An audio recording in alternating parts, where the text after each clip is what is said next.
Pinjaman online ilegal menjadi salah satu faktor maraknya kasus judi online di Indonesia.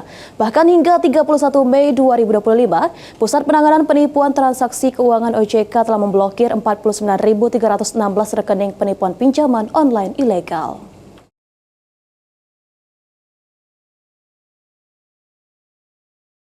Berdasarkan data Indonesia Anti-Scam Center (IASC) atau Pusat Penanganan Penipuan Transaksi Keuangan yang didirikan OJK, sejak 22 November 2024 hingga 31 Mei 2025, IASC telah menerima 135.397 laporan penipuan pinjaman online ilegal.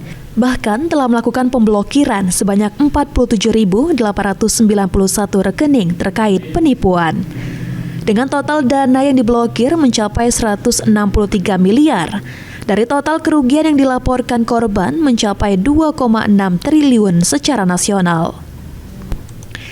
Arifin Susanto, Kepala OJK Provinsi Sumatera Selatan, mengatakan, maraknya kasus judi online di tengah kalangan masyarakat, salah satunya dipengaruhi oleh peredaran pinjaman online ilegal, yang dananya akan digunakan untuk investasi ilegal maupun transaksi judi online.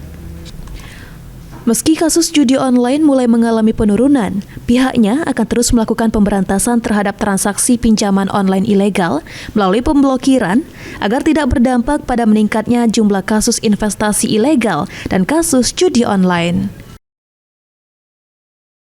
Mulai menurun sih, cuma kita mesti hati-hati. Tapi intinya, ini yang saya bilang, judol itu salah satu dampak aja karena apa? Pinjaman online-nya ilegal. Kalau pinjaman online ilegal, kemungkinan kan digunakan juga investasi ilegal. Satu lagi itu judol. Judol ini yang harus kita tanganin. Yang tiga-tiganya harus kita coba tanganin. Gimana caranya biar apa itu kalau pinjamnya online yang ilegal. Sementara itu, karyawan swasta menjadi profesi paling banyak terpapar kasus judi online, bahkan kota Palembang menjadi daerah dengan kasus tertinggi di Sumatera Selatan. Kemudian disusul Kabupaten Musi Banyuasin, Ogan Komering Ilir, dan Muara Enim. Eki Saputra, PAL TV.